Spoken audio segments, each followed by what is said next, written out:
I wanted to introduce myself a little bit. My name is Shay, and I'm your host. I want to tell you guys a little bit about my background. I'm a doctor. I also have a master's in public health. I am also a pop culture fanatic, and I'm also working on my master's in counseling, basically transitioning careers and becoming a therapist. And I think that all of those things play into the way I look at pop culture. I really think of pop culture as a greater reflection of wider society, and I'm super interested in kind of like the psychology of fame and the psychology of the way that we consume people who are in the public eye.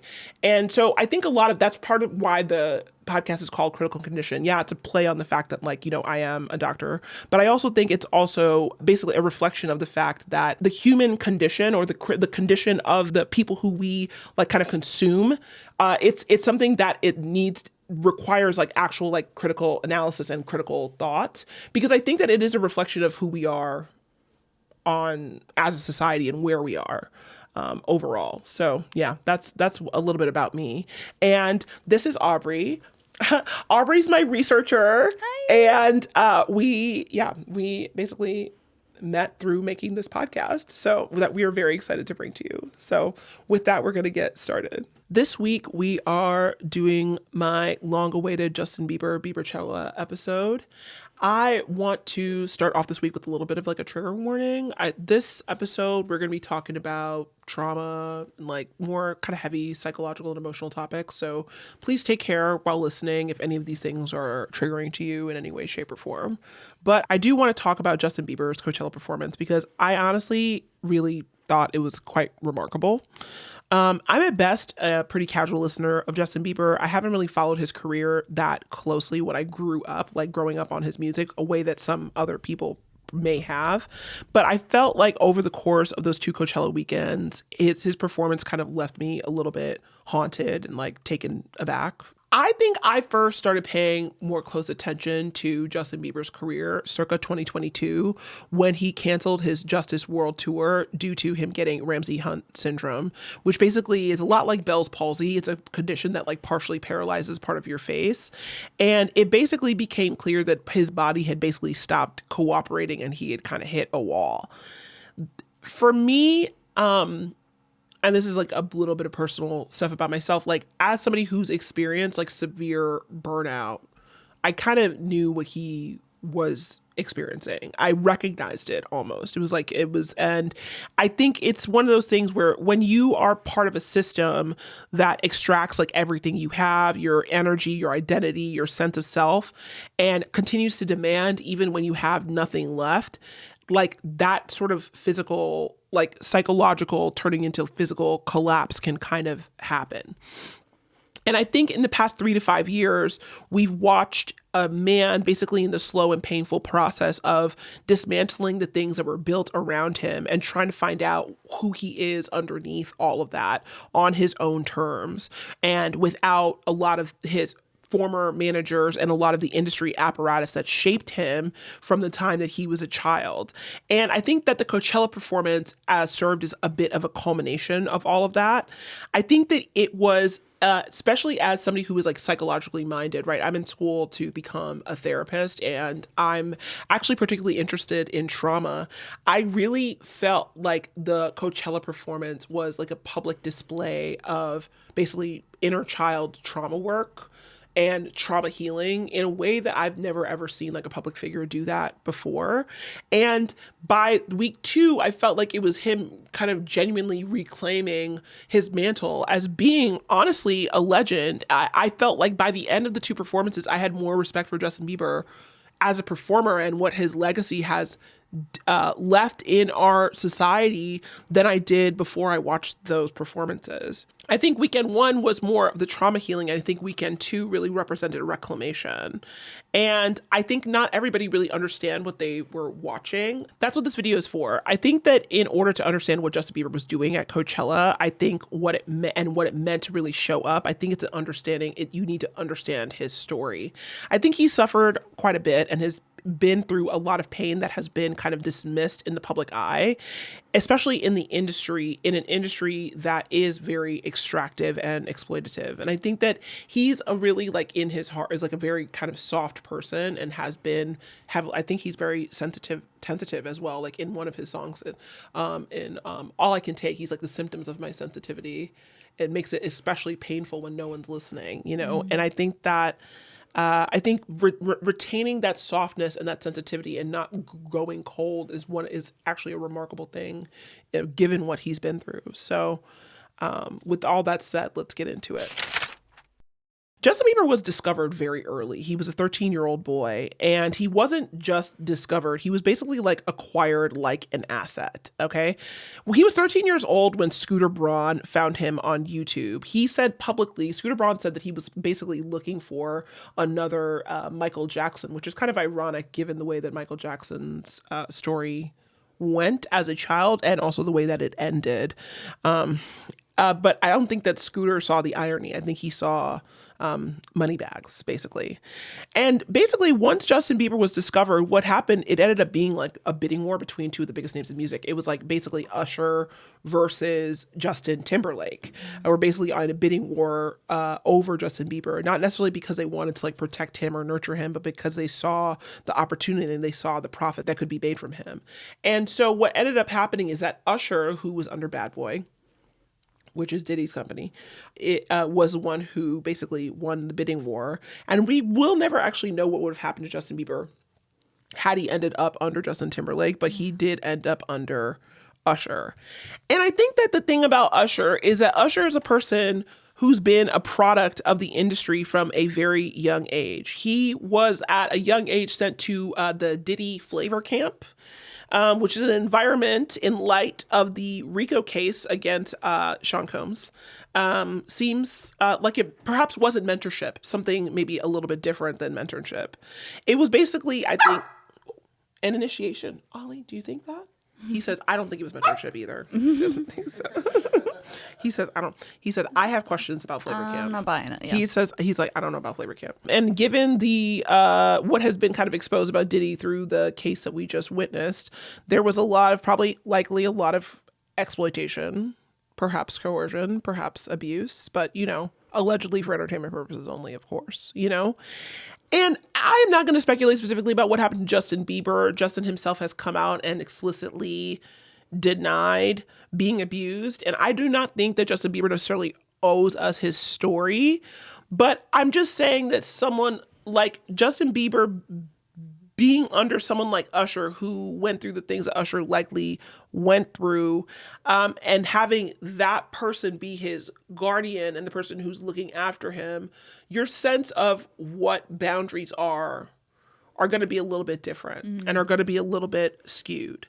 And I think the cycle of exploitation does not always look like malice. A lot of times it's normalization and lack of protection and allowing things to happen that probably shouldn't happen. And that's just kind of, it becomes normalized. Like, this is just how things are.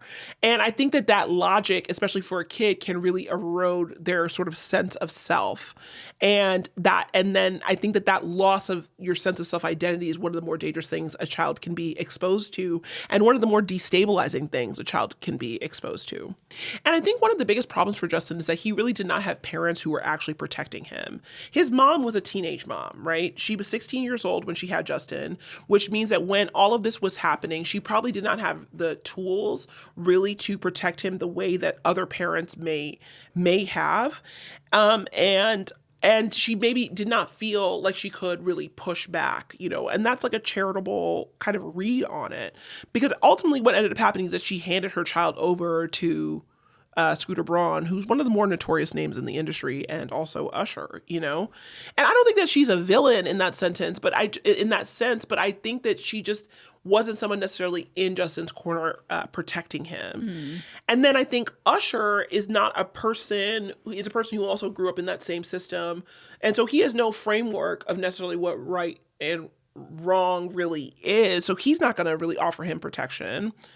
And so therefore there was basically nobody. It was just Justin being a child in one of the most kind of exploitative industries that is out there, which is like the music industry. Totally. And I think fame is also something that is kind of, I would say, to a developing mind can be traumatizing, ultimately. I think the public scrutiny that children get placed under when you're still figuring out who you are and you don't have an internal sense of self or self-identity, it disallows you the opportunity to sort of figure out who you are by making mistakes in private. Every single thing that Justin did as he was growing up and developing was on a massive public stage and had millions of people looking at it and criticizing. And I think that creates a person who is basically pliable and whose sense of self is kind of amorphous because no one ever taught them that no was an option. And because that was his entire reality. And no one ever told him that he could say, like, I'm tired and I need to stop, because that's who basically the industry people are, the people who decide what is and isn't and what is good and what's bad. They're not going to teach him to have boundaries because they need to make as much money as they possibly can from him, right? So that's that. And also the paparazzi era that Justin was growing up in. Girl, he's a product of, I mean, he was like the late aughts, like the late hundreds, I guess. I don't know how else to put it. But still during that time, the paparazzi were a different animal, girl. Yes. The way that they were harassing and, exploiting and chasing people was wild. And a lot of famous people, it was like they are objects to be hunted as opposed to like people who deserve privacy, you know?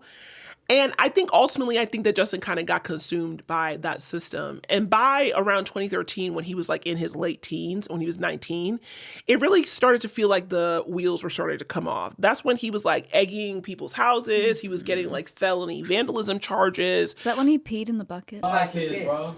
We the wild kids. That's a cool spot to pitch. You know, you'll forever remember that. Yeah, peed in the bucket, girl. Yeah, exactly. That's when he wrote that he was, my favorite thing that he did was that he said, Anne Frank. Yeah, exactly. He said that Anne Frank would have been a believer. Queen, king, basically king. People were so pissed about that. But truly, I do think that Anne Frank would have been a believer. Okay? I'm sure she would have. Okay, listen. What's so funny about it is that he might not have been wrong. Yeah, exactly. But to go there and center yourself in such a way. He wrote it in the fucking guest book, girl. That was wild. Like, literally, okay? And he was, like, spitting off the neighbor's balcony, girl. He was drag racing. He was fighting the paparazzi, girl. I think he was, I mean, it was, like, a lot. He was doing the most. It's like wild child vibes. But I think that, especially as a young man, I do think that a lot of that shit was, like, a cry for help. I think that he was tired. I think that he was overworked. I think that he had nobody looking out for him. And I think that he had a ridiculous amount of money and didn't know what to do with himself and had no boundaries and also nobody to protect him, basically. Yeah. Well, and unfortunately, as a male pop star, he doesn't have the quote unquote luxury of crying, of having a mental breakdown and being emotional in that way. So he has to act out. Exactly. And that's the thing. I actually think Justin Bieber is like one of the best examples of the fact that the patriarchy kind of hurts men as well. Like, and absolutely. Yeah, because it's like, that is the patriarchy at work. That's what it is. It's like, because he's not allowed to be sad. He's not allowed to be vulnerable. He's not allowed to be exhausted. He basically is like all he can be, and the only way he can really come out is aggression. Yeah, he can be a bad boy. A bad boy, exactly. And nobody really felt sorry for him. And and I'm part of the problem too. At that time, I was like, what the fuck is wrong with that kid? This entitled He's kid. Crazy. Yes, he has everything. Why are you complaining so much? You're so rich, like whatever. No one really cares. I mean, it's not like we treat women much better. I mean, Britney Spears went through the same thing, and we like institutionalized her and stripped her of all of her human rights. But it's still, I think that Justin remained in the system and people no one ever felt any sense of empathy. And there's multiple occasions when he was like really crying out for help. Like he wrote that song Lonely, ironically with Benny Blanco, which, Anyway, basically he said in that song, everybody knows my past now. My house is always made of glass. Maybe the price you pay for the money and fame at an early age. Everybody saw me sick, but no one gave a shit. They criticized the things I did as an idiot kid. What if you had it all, but nobody to call? Maybe then you'd know me because I've heard everything and no one's listening, and that's just so lonely. This was that was like a song he wrote in like 2013. It's like kind of making me tear up now. It actually was like he was sad. Like a baby. Yeah, he was just a kid. Yeah, seriously. No, seriously, it's sad. It's listen, Justin's There's so many different, the thing about Justin that really saddens me is that there's so many different ways that he like cried for help. And like literally said things. I mean, the lyrics of this song are very direct. Yes. I never heard this song until I heard it after Coachella when I was like listening to his discography. I've never heard like this song. we let this flop because nobody cared. Yeah. It's literally what he said. Yeah. He had nobody to call, nobody to turn to. He was just a bad boy in the tabloids, you know? Yeah, because I think boys in pain are not victims. They're basically problems. They're rebellious. They're lazy. They're entitled. They're drug addicts. They don't get to be vulnerable, wounded, hurt, or broken. And I think it's the same patriarchy that didn't protect him that also denied him empathy. And I think that that's the saddest part of his story, that he was publicly in pain, publicly suffering, and we just saw an idiot kid, and nobody really gave a shit, as he said in his own words. I think that you really start to see the unraveling with the Purpose Tour, the Purpose World Tour, which, listen to how many shows, 154 shows. 154 shows. In one tour. In one tour. Like, this is yet another, like, Scooter Braun monstrosity. I'm pretty sure that Ariana Grande's Thank You Next tour, when she was also spiraling, I think it was like 129. You can, like, fact check me on that one. It was another, like, very massive tour. But think about 154 nights of being consumed, extracted from people who needed something from him. And at some point, his body gave out. His body said no. There was a point where on the tour, there's videos of him just laying down on stage because he's so exhausted. He canceled his last 14 shows, and the industry responded with a lot of like backlash, financial pressure, disappointment, and calling him entitled, and not pausing to see this kid who's actually kind of having a breakdown and actually suffering. Because he's really just seen as like a cog in the machine.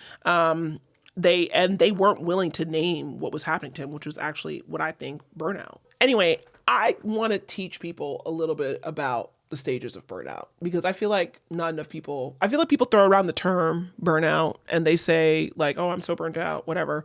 But it's actually like a clinical condition, and especially the later stages of burnout, like stage 4, stage 5, those type of things take years to recover from. It is not something that you recover from with a vacation. You know, it's something that like and especially stage 5 burnout, it's like it may fundamentally like change you and on a permanent basis. And I think that that's kind of where Justin is.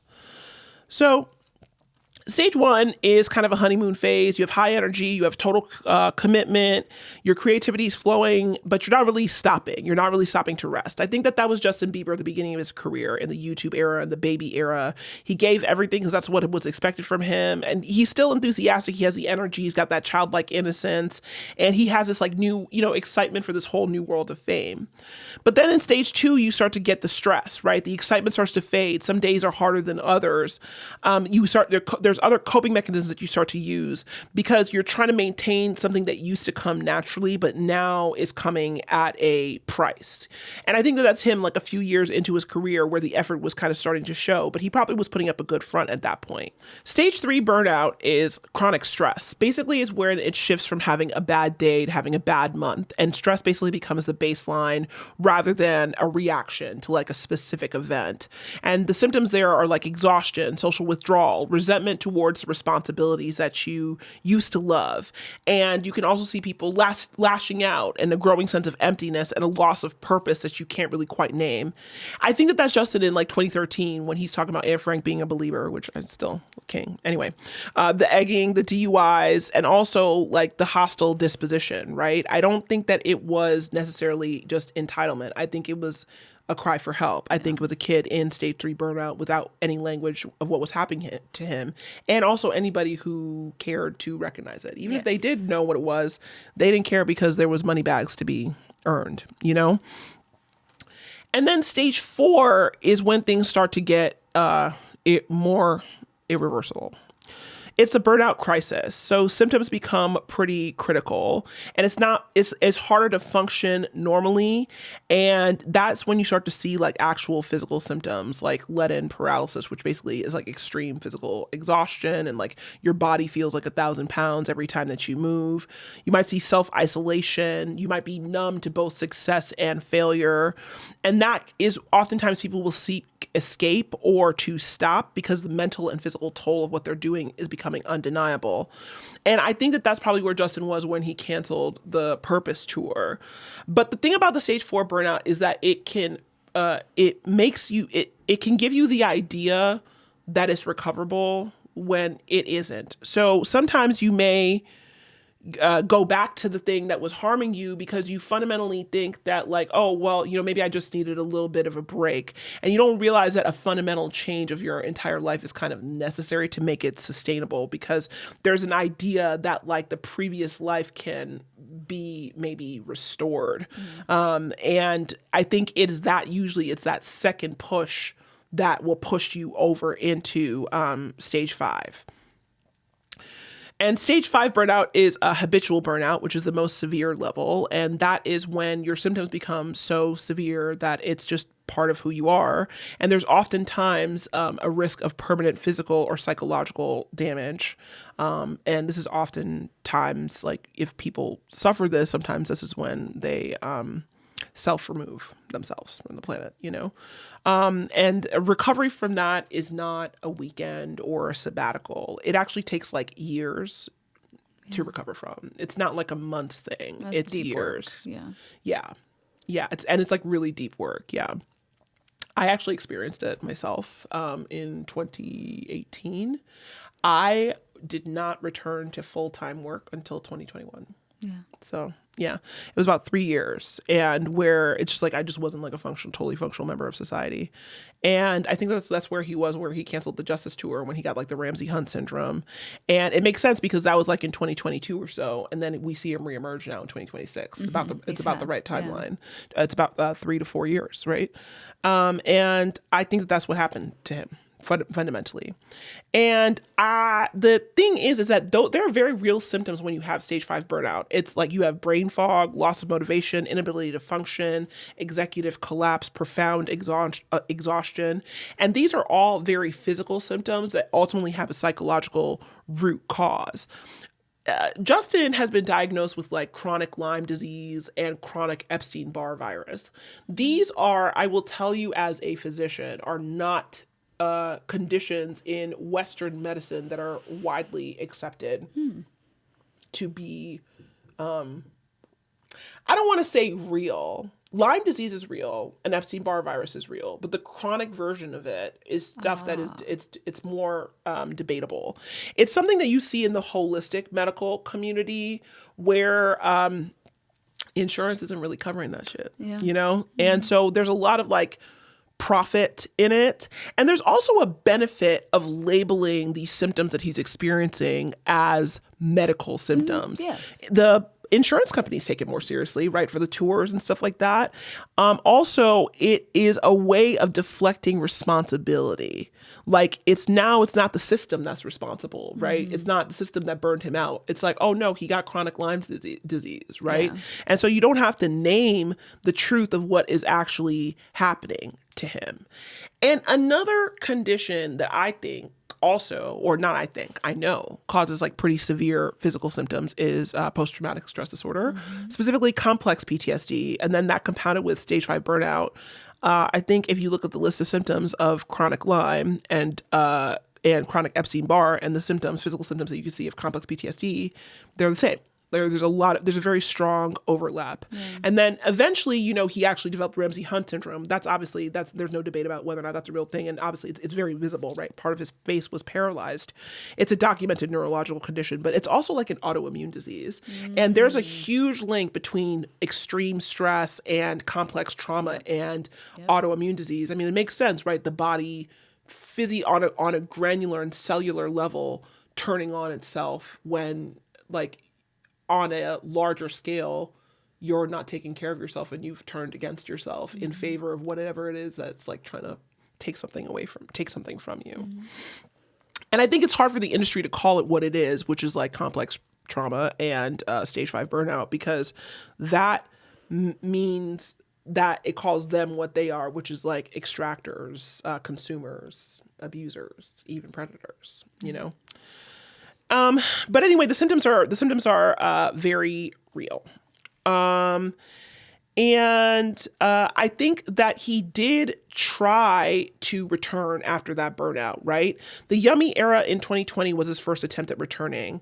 And the Yummy video is actually, especially retrospectively in light of, it's one of those things that once the Diddy trial came out, a lot of people started watching and thinking about, new eyes. you know, and people were looking at that shit with new eyes. Yeah, for sure. Because there's so much imagery in that video where he's a centerpiece of the meal, surrounded by wealthy, powerful figures who all wanted a piece, all wanted to consume him. And that is not really subtle once you know what was going on in his life. He did a documentary at that time that I actually watched in preparation for when I was like writing the script and stuff.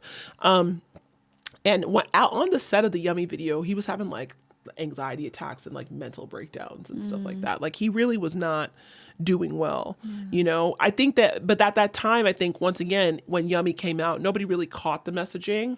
Again, he was still looked at through the lens of like this problematic celebrity. And I think once again, like I said, being a man in society, in a society that struggles with male vulnerability is extremely difficult.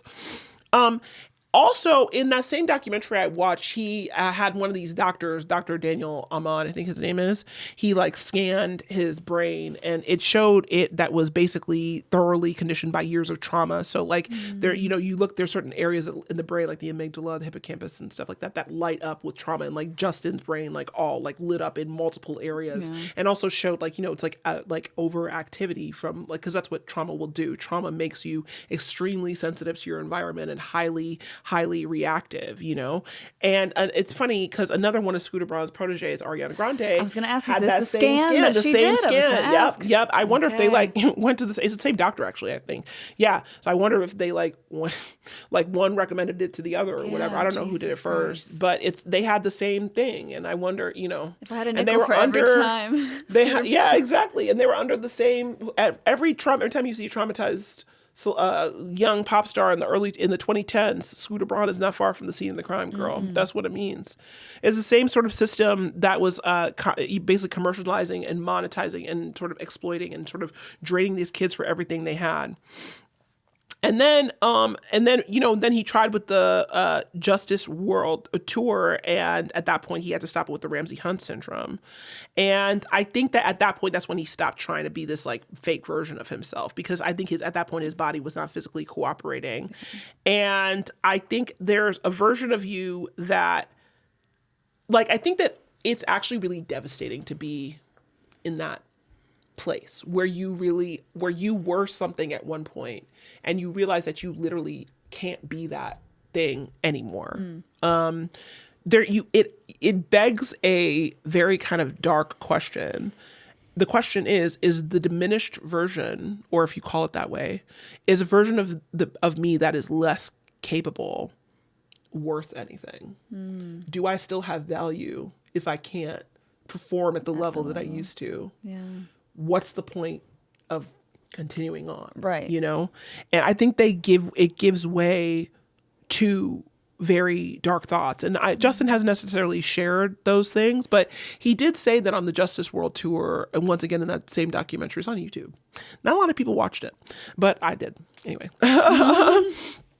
And he said that there was a time during the Justice Tour where his security guard was coming to check in on him to see if he was still breathing, because he was so like saddled with like addiction and like profound depression and like SI that he like wasn't, you know, they didn't know if he was going to be able to kind of carrying on, you know? And I think that the determination of realizing that life is like still worth living is something that typically does not happen in isolation. It typically happens in relationship. And I think that, quite frankly, I've said this once, I will say it. Well, I think that Hailey Bieber is the reason why that kid's still alive in a lot of ways. Yeah. You know? Love her or hate her, you got to give her credit for That's that, what I think. really. Exactly. Because I think that without somebody who actually cared about him and loved him no matter what condition he was in, I don't know that he would still be here. No. I really wonder. Another thing too, that if you want to call Justin's the things that Justin has been through, also if you want to call it trauma, something that can be very, very triggering is fatherhood. So he recently had a son with Haley, and in the months after he became a father, he seemed pretty rough. It was like in the immediate aftermath, you know. And oftentimes part of the reason why that is, from a trauma standpoint, is that when you have a kid and you see the innocence of a child and how vulnerable a child is, you think about yourself as a kid. You think about the self of your kid who was like handed over to these people and nobody protected, and who people took from. And it ultimately can be very re-triggering. Oh, absolutely. You feel so old as a child, and then even working with kids, not being a parent, but being surrounded by kids really makes you recontextualize your trauma. Like, I was incredibly little, actually. Right, exactly. Yeah, because like I felt so grown. Yeah, well, because like, when you're young, you feel like you're old, and you feel like you don't know what you don't know. Yeah, right? Yeah. It's the Dunning-Kruger effect or whatever, but you don't know what you don't know, and you think that you are fine. But then once you realize how young you really are and how vulnerable children really are, it can be very triggering, and it can trigger like a lot of anger, you know? And I think that Justin did get angry, girl.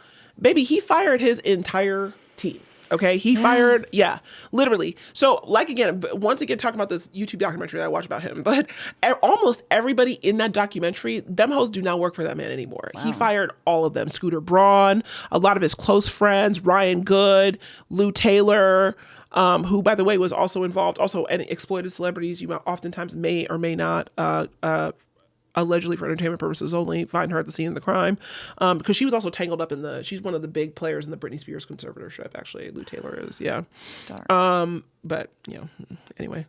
I think that they decided to do something a little bit different with Justin. But anyway, but he ended like a ton of relationships and basically kind of made him an outsider in the industry. And actually, with regard to his Coachella performance, there was a lot of rumors that said that a lot of people did not were, because he fired so many people and burned so many bridges in the industry, a lot of people were not helping him with the performance. So a lot of it ended up being kind of more sparse DIY. Yeah, because there weren't a lot of people. He didn't have the support because he had burned so many bridges, you know? There was just like a kind of, it's something to consider, you know? And people kind of thought that he was like losing it. He was isolating. Maybe he's self-destructing. But I honestly think that he was protecting himself, right? I think that all those other people built their lives around the old Justin, right? And I think that if you're really trying to recover from stage 5 burnout and really realize that the person that you used to be and the person who produced all those things before is really like gone, a lot of those previous relationships, those people are going to continue to expect those things from you. And those are things that you may just literally not have to offer at all. And I think that that part of you who used to be able to do those things, at some point you have to recognize, for lack of a better way of putting it, that person is dead. Like they actually die. Like they don't exist anymore and they don't come back. Like whatever is left is who you are, you know? And a lot of those people are probably partially responsible for kind of killing that version of you, you know? And there needs to be some level of distance, because it's hard enough to accept yourself at a reduced capacity. And it's also hard to get other people who expect more of you to accept that as well. And I think it just makes it more difficult. I also think that anger is an important step in trauma recovery, you know? Anger, because I think a lot of what perpetuates trauma is self-blame and basically like feeling bad about yourself and saying that I'm the reason why this happened to me. But anger is the turning of that responsibility onto the people who did the exploiting, right?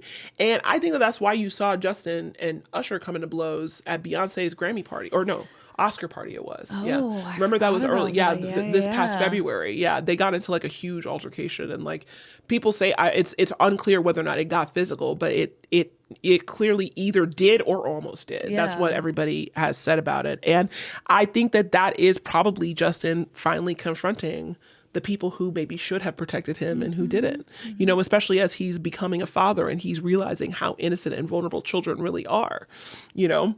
And, you know, obviously Usher is not his stat, but it's like you went through that. You went through something as like a child star. You were supposed to take me under your wing. Now I'm in the position of taking care of someone vulnerable. I never would have done any of that to them. That's right. I wouldn't dream of putting someone that small in that position. That's so right. Yeah, that anger is only reinforced. Yeah. It is really reinforced. And it's so different how people react, how some people react with when they have horrible things that they go through.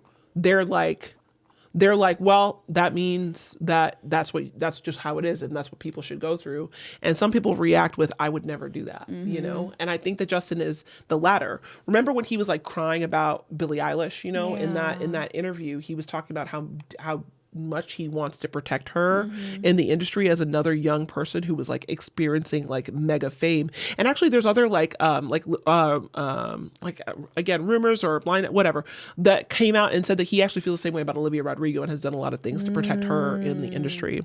And for what it's worth, my tarot cards actually bear that out. I saw it. I saw like, it was weird. I saw like a male, I didn't know who it was. It was like a King of Cups who was like protecting Olivia.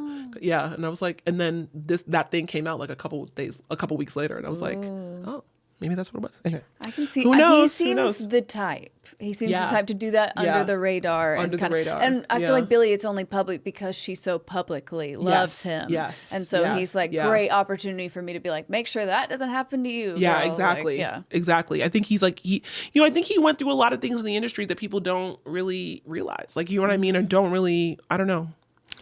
And again, like nobody protected him, but I think he's like going out of his way to protect the other sort of like young, tender people in this industry that like just takes and pulls and pulls and pulls.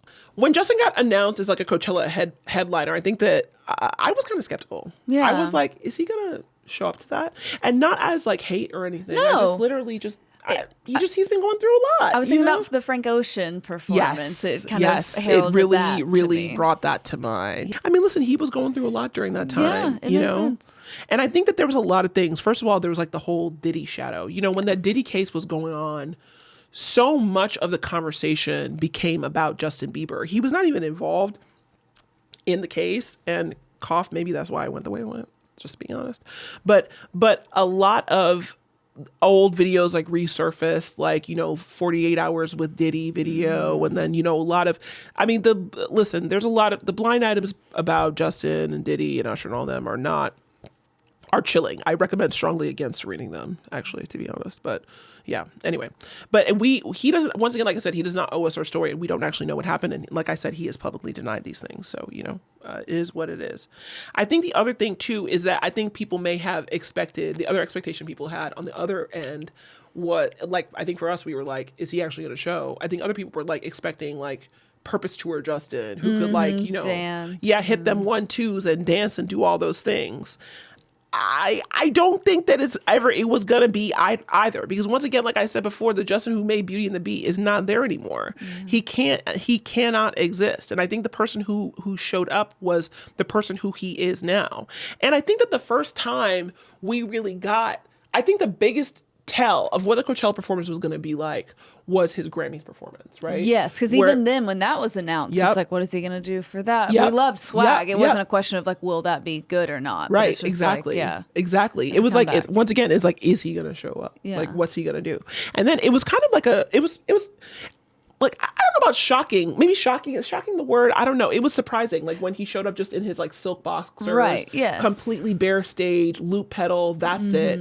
But it was like, I don't know. I thought the performance was riveting. I thought it was totally riveting. And his voice is so beautiful. Fabulous. Yeah. God, he's such a good singer. And it was cool to see him be a musician a little bit with an instrument. We don't really ever get to see Justin with a guitar. Exactly. I think people really underestimate his musical ability. He's actually like a really gifted musician. I don't know if you've ever seen that video of him directing like an orchestra, basically like just like kind of humming the notes, and they're able to put together this like huge orchestral like arrangement. Like he's got such a really profound ear for music.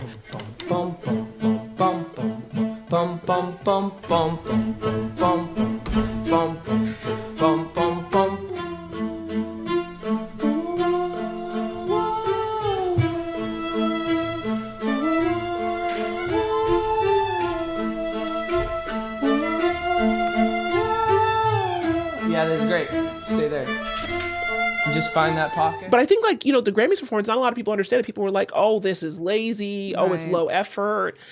I'm like, nah, girl, is vulnerable. He's naked or besides his boxers because that's how he is before us. Like, it's like he's laying himself totally bare, and I think that is the Justin that we ended up getting at Coachella, where it was like a very, very question. It's like, it's a very, very vulnerable version of him.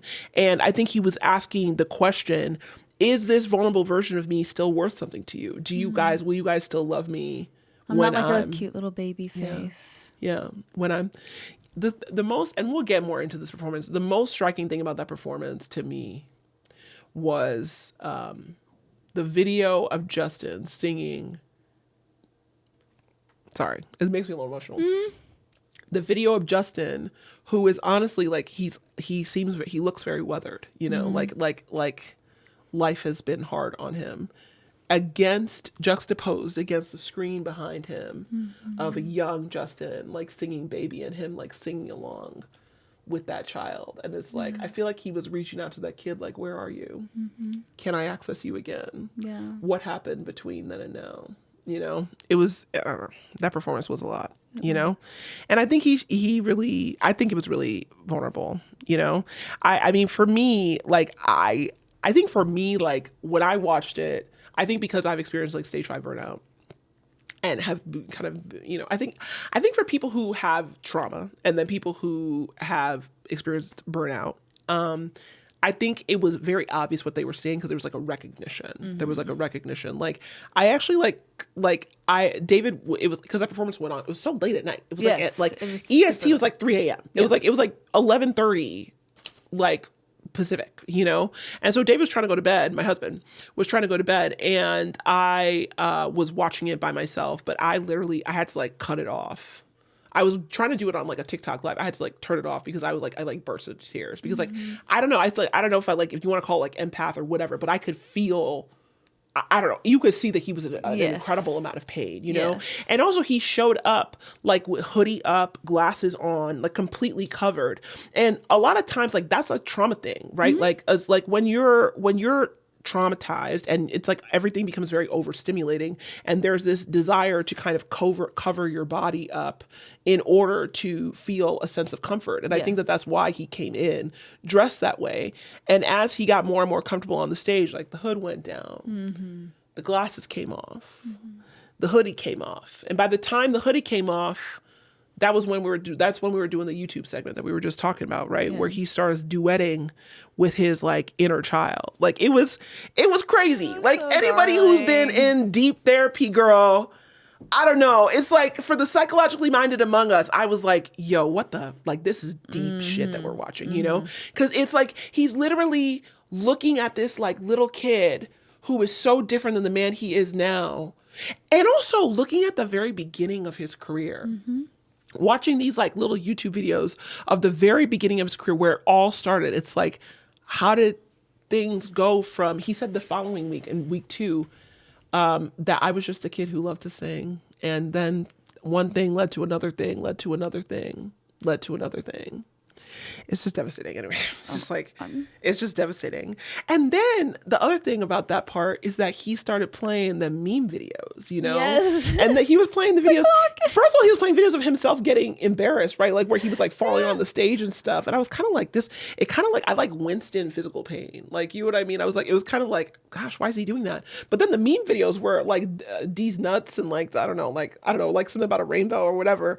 But I think that what he was trying to say is like, guys, I'm not this God or whatever. I'm just like you. Yeah. Like I'm a human being just like you, And I think that part was really, really, really raw and vulnerable and beautiful. I think a lot of people though criticized it, right? There was a lot of people who were like, oh, it was lazy. He did not do enough. And I think that the thing is that it's easier to criticize and dismiss and assume that he's being lazy than to look at the reality of what we were seeing before us. I think people don't really have a hard time understanding that like the Justin that we used to know is like really gone. And the reason he's gone is like low key, like we killed him. Like that's what happened, you know? I think that and that adds like a profound sense of responsibility, I think, onto the public. So it's easier to dismiss and critique. But I think another moment of the week 1 performance that I also knew that also kind of cued me into what I was watching is, and that he was really, really in the throes of like deep, dark mental health shit, is that song Hallelujah, where he's like, I brush my teeth, hallelujah. I walk the dog, hallelujah. Haley, hallelujah. Baby Jack, hallelujah. He was like, my dog, hallelujah. Everything, hallelujah. When you have like really severe debilitating depression or like PTSD and stuff, it is very hard to function. Like the activities of daily living become difficult. Brushing your teeth, getting out of bed, showering, all of those things take spoons. And I think when you're in a place where he's writing a song about being thankful about doing that little shit, I said, maybe this is a kid who's suffered. Yeah. You know what I mean? This is a kid who's like really gone through it, you know? But yeah, I mean, I think overall, but I think the performance is actually really beautiful because by the time he was like with Thames and WizKid, you know, he was like actually smiling. Like the first part of the performance, he didn't really smile, but then like as it's like, it was like, he was like a flower that kind of like opened up, you know? And it seemed like it was actually healing, that maybe he did like integrate what was like lost, you know, during that performance. Because I think he was like seen. I think he was seen. And I think not by everybody, but by his true fans. I think that he was like seen, accepted, loved, and shown that he had value and that people really still cared what he had to say. You know, that any thoughts he may have had about like not being as valuable may not be, you know, are not, you know, not true. And I think I also loved seeing Haley there, like front row, cheering him on, being there. And now she posted a set of pictures of them, of her like being there, like when he was like sound checking and everything. And once again, I don't think that we're there without that girl, honestly. And I really think that part of the reason, that's the reason why he was even able to show up to those performances, that performance. And I think week 2 was even better. I think he was much more confident. You know, he seemed much more confident, much more secure, much more willing to give and open his heart and even his body to the audience. There was a lot of times where he like, in the beginning, he like threw himself physically like into the audience to be like held by them, to be like touched by them and stuff. And I felt like in a sense, like he was like kind of trying to connect, you know, in a way, like, and connect with the fans who like really love him. Cause like, who's going to be barrier at Coachella? Those are the type of bitches who have been there all day long, haven't gone to the bathroom, haven't done nothing, won't get up, won't do anything. Right. You know what I mean? So those are like really diehard fans, and those are diehard fans who had already seen what the performance is. Right. So, and those were the people who I think wanted to thank. Yeah. He seemed really grateful. And also after Coachella, he was like taking a lot of pictures with fans. I was about to mention that. Yes. Yeah, he was like taking a lot of pictures. He seemed really affable. I think it like really did something for him. It was like reintegrating in a way. Absolutely, yeah. And I think, and then also the week 2, that YouTube segment was longer in week 2. I feel like week 1, it felt like him talking about touching on his old songs was him touching a hot stove and he had to like remove his hand really quick. Like he didn't do more than 30 to 45 seconds of each song. This week he did much longer versions of his song, and it's almost like he could like tolerate it more, and it felt like he was actually enjoying it more. It's like he'd gone further in that sort of like inner child, internal family systems, like, you know, psychological like reintegration, you know. But the one moment that really struck me too from week 2 is he did Cry Me a River, the Justin Timberlake songs. That to me, I wonder, because that was, so like week 1, he had this like cloud of darkness over him that lifted over time. Week 2, it was a lot, it was not there. But then I saw, the only time I felt the darkness come by was with the Cry Me a River section. And I kind of I feel like he was wondering, what if I had gone down a different path? Yeah, like, I was going to ask, what do you think, why of all the songs in the world to cover was that his choice? I think that it was, he was looking back at his past. Because, like, you know, it was a bidding war. It was Usher and Justin. That's the beginning of the whole thing. Would things have looked different if I had taken a different path? Would I have gone through the things that I went through if I had a different team? Who knows? Like, Justin Timberlake is, you know, not known for his kindness necessarily. Would I be a voice actor in Trolls World? Yeah, exactly. Would I be arrested with a DUI? Would I be arrested with the DUI? Talking about I need to be at the world tour. The world tour. Don't ruin the tour. The world tour is Branch what he said. can't be in jail. Yeah, exactly. So, I mean, but it's hard. It's hard to know, you know? And I think that that's kind of a really sad and difficult part of trauma, the self-blame part of it, where you think to yourself, like, had I made a different decision, would I have suffered the way that I suffered? And there's part of it where it's like, is this my fault? Is it the fault of the choice I made? But it's like, you have to forgive yourself. You did the best you could at the time, you know? And he was a child. He was a child. For most of it. With no one looking out. No one looking out for him. And yeah, I mean, I think he got into that altercation with, like I mentioned earlier, with Usher at Beyonce's party. Because obviously he's having trouble with the choices that he made, you know, and I think there is some level of resentment. But I also think that Usher, to be honest, I feel like Usher's really leaning into his abuser era, you know, like after the fight he had with Justin Bieber, like he came out openly for the first time in the whole case. He had never said anything on Diddy's behalf. He kept silent, quiet. But the week after him and Justin got into that altercation, he was talking about, well, Diddy's a legend and no one's ever going to take his legacy away and all this kind of stuff. And then like a couple weeks later, he announces he's going on tour with Chris Brown, girl. He said, fuck my conscience, baby. Let me triple down. I'm not seriously. Yeah, exactly. He said, I don't give a fuck about what that little kid might have been saying to me. Okay, that's it. He did not give a fuck. He said, he was no. TT to Trinity, little girl. Yeah, exactly, little girl. Exactly. He did not give a fuck. He really did not. Yeah, can you believe that?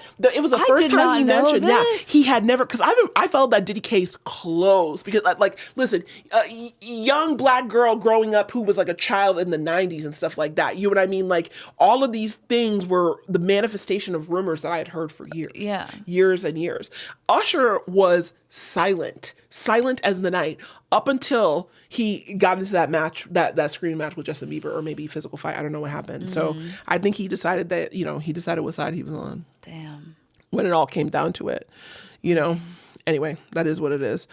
Moving on from that, I think the next, back to the performance, you know, then he had Big Sean up on stage. And I think the things that Big Sean said to him were really kind of beautiful. He was really speaking life into Justin. And he said, I've seen a lot of the things that you've gone through, and at times that were not always beautiful, but you fought through it in a world where everyone is trying to take over the world. You're trying to give over the world. People have taken advantage of you. They've taken and never once have you turned into them. You've always been giving and figure out a way to persevere. I'm speaking on behalf of everybody. Thank you so much. Wait, give over the way. Yeah, I know. Seriously, I'm telling you. That's really sweet. I'm telling you. Yeah. And he seemed like, I mean, honestly, he looked like he was like about to cry, you know? I think that the thing about Justin is that, like, you know, I think sometimes when you're that soft and open-hearted, your softness can really feel like a liability. And I think the industry kind of tells you that you have to be hard, you have to become cold, you have to be willing to take because everyone else is taking from you. And it's like, in order to survive it, you have to kind of become what consumed you. But I think Justin did not do that. He bent at great personal cost, but he did not break, and he did not sell his soul, and he did not turn into the thing that hurt him.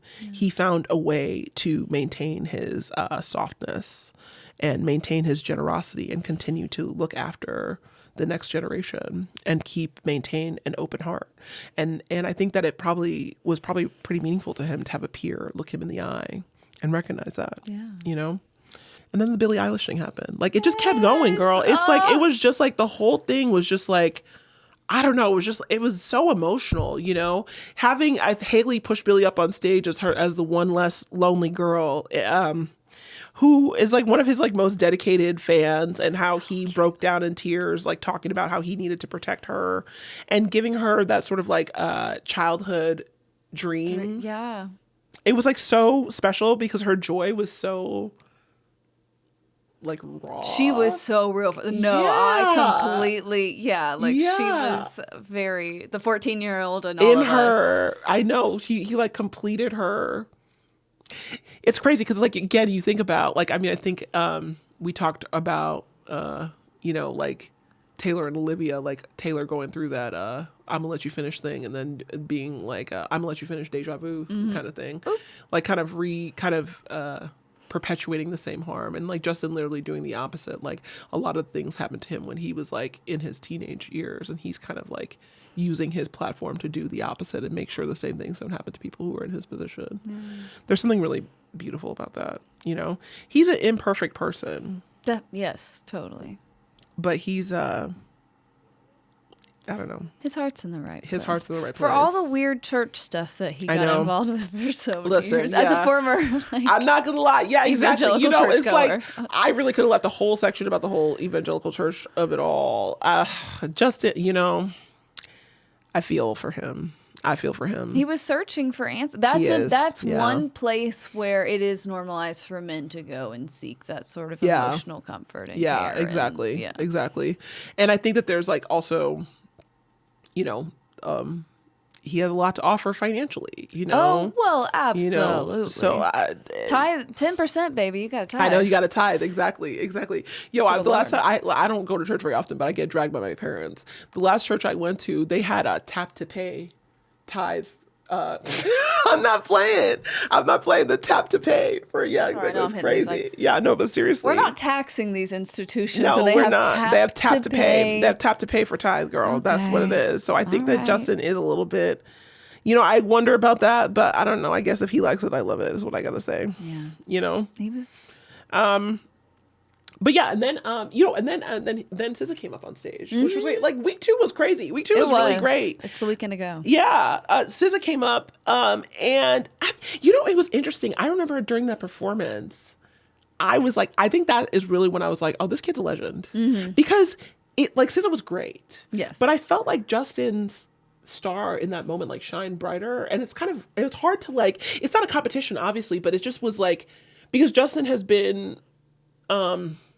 So sad for so long that like seeing him in his element as a performer was actually something like really special. You know what I mean? And absolutely. He's like not a cautionary tale. He's not like a fallen pop star. He's like a person who still got it. Like, you know what I mean? He still has it in him. And even this version of himself can really still perform, and he's also, and while retaining his humanity in a system set up to destroy him, that's a really powerful thing.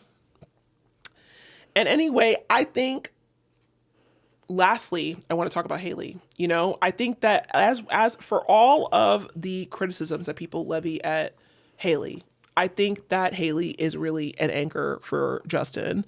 And I also think that the people who still talk about Justin and Selena's relationship, why would you want toxicity for both of them? Literally. Okay? Like literally, I don't think either of them make it if they're together, girl. That seemed like just chaotic and horrific and a lot of like dark, I think the darkest times of both of their life is when they were together, Yeah.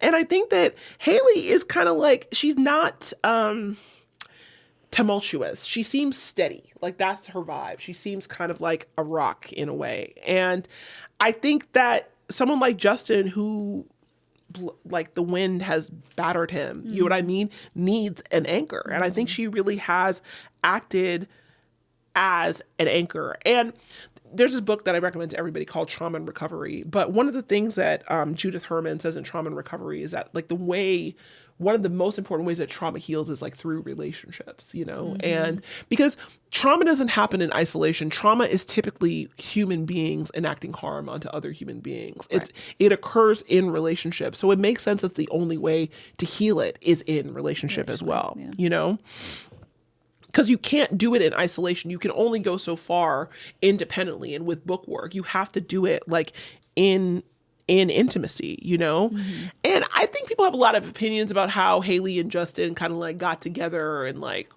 whatever, yeah, exactly. Of it all, yeah, exactly. It may not have been, perhaps conventional means, but I think that with Justin doing his nuclear winter, I think that if it really was something that wasn't real, it may have been like she might have ended up in the nuclear winter or garbage can. You know what I mean? Yeah. I think she stood by his side during a really. I think she's like proved herself. You know? Quite clear. I mean, as soon as she stayed with him after he closed the door in her face, and she was in that cute red dress and he was in the gray sweatsuit, I said, okay. I know, seriously. She's clearly in for the long haul. Him and them sweatsuits are really crazy, girl. And the juxtaposition of what him and Haley are wearing. I think that when you're in that kind of functional collapse, you ask yourself, like, is this person who I am now the perhaps diminished version, if you want to call her less capable or less certain, is that person worth sticking around for? Is that person still deserving of love? And Haley's answer has been yes, every single day. And I think that for somebody with trauma, that is a gift and an anchor to this mortal plane. And it can really be the difference between like making it and not making it, because it's like something to live for, you know?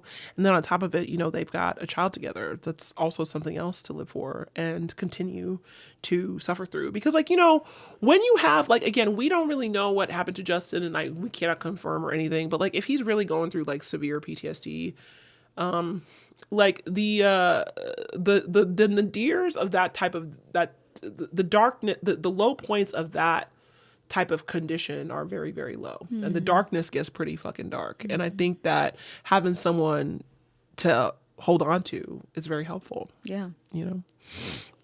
Anyway, in conclusion about Bieberchella, I think it wasn't just a comeback. I think it was a culmination of a healing journey, I think, and maybe a capstone of sorts, and basically a man who was coming out of some of the most difficult work of his life. I think a lot of the work of healing, and basically showing us where that had left him and what had brought him and who remains. And I think that, I hope that in this sort of podcast episode, video essay, whatever you want to call it, you know, like, I hope that you leave with a better understanding of what Justin went through, what it cost him, and what it meant for him to kind of stand on that Coachella stage, kind of stripped of all the glitz and spectacle and industry apparatus that used to surround him, and just be authentically himself as he is now.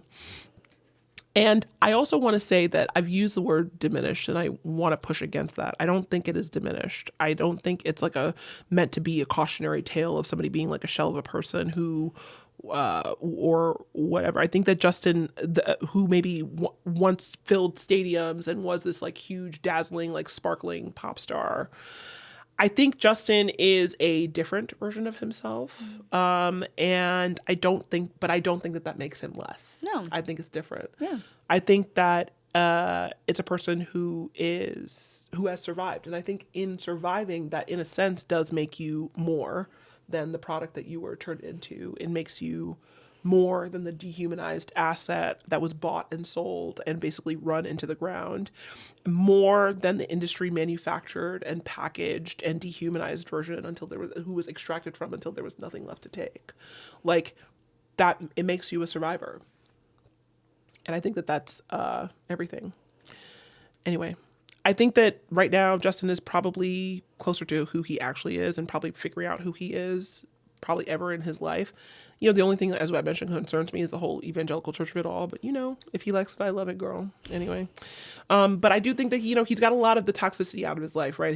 He had his nuclear winter. He cleared out a lot of the people in his life who were using him, and figured out a way how to put on an amazing Coachella performance, even in spite of that. And he's surrounded by love. He's got a beautiful child. He's got a beautiful wife. And I think the lie that he may be telling him, that he might have told himself that he wasn't as worthy anymore, hopefully is dispelled. And hopefully Bieberchella dispelled that. And he was able to stand up on that stage without all the people who kind of like, I made you and whatever. Right. He was able to stand up as a different version of himself and still be adored, you know, and stand in kind of in his power. So I think that this version is a more powerful version. I think it's more. And I think it also, like, I feel like after Bieberchella, I was like, Justin Bieber's a fucking legend. Like, yeah. I really felt that way afterwards. Yes. Truly, it truly cemented him as a legend to me. And I think he's also a survivor.